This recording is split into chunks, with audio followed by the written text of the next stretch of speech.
먼저 변형협심증의 특징에 대해서 살펴보면은 상대적으로 젊고요.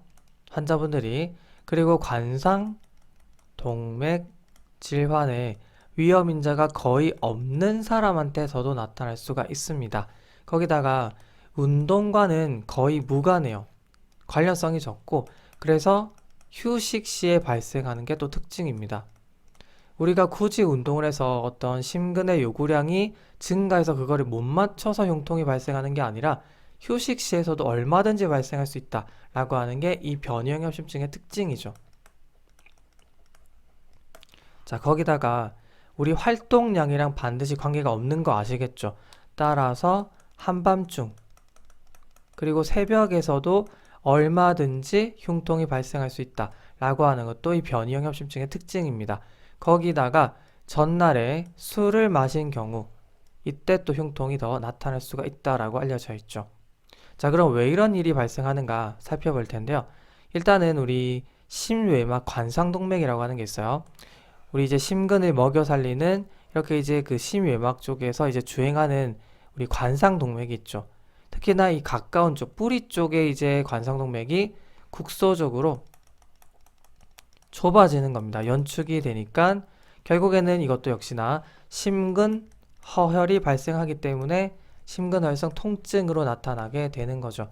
그래서 이제 위치는 가슴 통증이 되는 거고요. 자, 조금 더 구체적으로 한번 그려볼게요.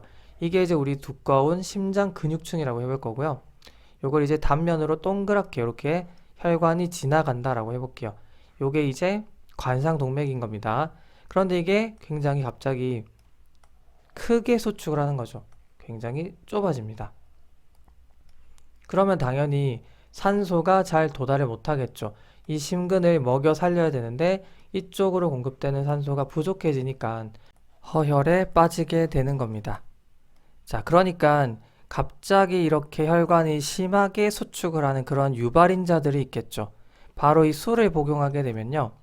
술이 이제 분해가 되면서 나타나는 그런 물질들이 이런 이제 혈관 연축에 기여한다라고 알려져 있기 때문에 당연히 이런 변형협심증 환자분들은 술 드시면 안 되겠죠. 거기다가 흡연도 안 됩니다. 흡연도 역시나 이 혈관 수축이랑 관련이 있기 때문에 금연, 금주는 필수라고 생각해 주시면 돼요. 그리고 관상동맥 중에서는요. 라이트 코로나리 아터리에 심한 연축이 잘 발생한다라고 알려져 있기 때문에 이 RCA가 공급하는 심근에 뭔가 문제가 생길 수가 있겠죠. 그래서 우리 심전도를 찍어보면요. 하벽부 쪽, 그러니까 리드2, 리드3, AVF 쪽에서 뭔가 이상 소견이 나타날 수가 있어요. 자, 특히나 운동을 안 했을 때 안정시에 흉통이 발생했대요. 그래서 우리가 이제 흉통 시에 심전도를 찍어 봤더니 어떤 소견이 나타날 수가 있느냐? 바로 ST 엘리베이션이 나타날 수가 있어요. 만약에 이런 소견이 나타나면은 임상적으로도 진단할 수가 있습니다. 자, 심하게 이렇게 관상동맥이 좁아졌다. 그러면 결국에는 전층 허혈이 발생하게 되면서 자, 그럼 우리 심전도상에서 ST 엘리베이션이 나타나는 거잖아요.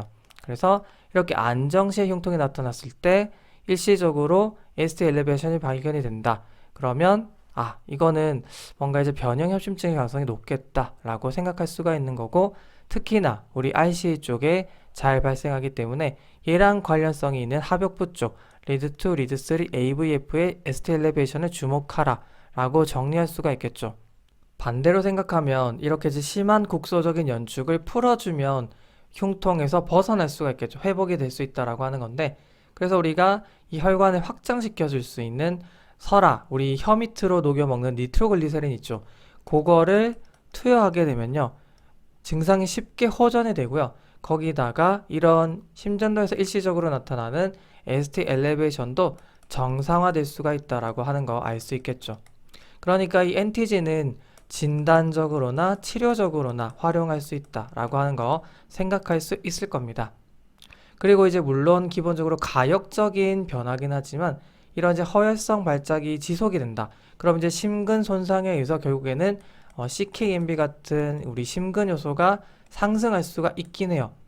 그리고 이제 우리가 진단적으로 이 관상동맥 조영수를 확인해서 확진해 볼 수는 있거든요. 관상 동맥 조형술. 이걸 통해서 구조적으로 협착이 발생한 게 아니라 국소적으로 연축이 되는 걸 증명을 하는 겁니다.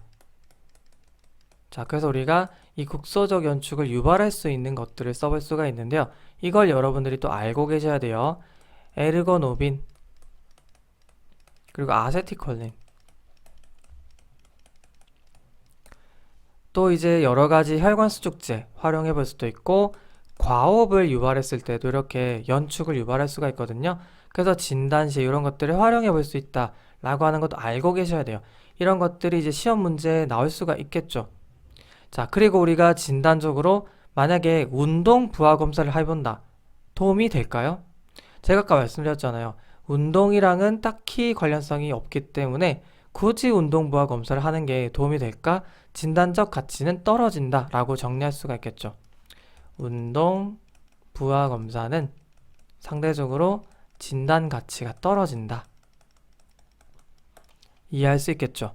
자, 그래서 이제 치료는요, 결국에는 이런 국소적인 혈관의 연축을 풀어줄 수 있는 아까 말씀드렸던 NTG, 그러니까 이제 나이트레이트 계열, 또 우리 그 혈관 수축을 억제하는 CCB 있죠. 칼슘 채널 블라커, 이런 것들이 대표적인 치료 약제입니다. 이것도 꼭 알고 계시고요. 자, 그런데 이제 금기가 이제 뭐가 있냐면 바로 베타 블러커입니다. 베타 블러커는 쓰지 않는다. 왜 그럴까요? 보통 비선택적인 베타 블러커를 쓰게 되면요, 일부 그 혈관 확장 효과를 가지고 있는 베타2 수용체를 차단하게 되면서, 그럼 이제 나머지 이 혈관 수축 효과가 있는 알파 수용체가 이제 남아있죠. 그게 이제 우세해지면서 상대적으로 더 악화시킬 수가 있다라고 하는 겁니다. 따라서 베타 블러커는 쓰지 않는다.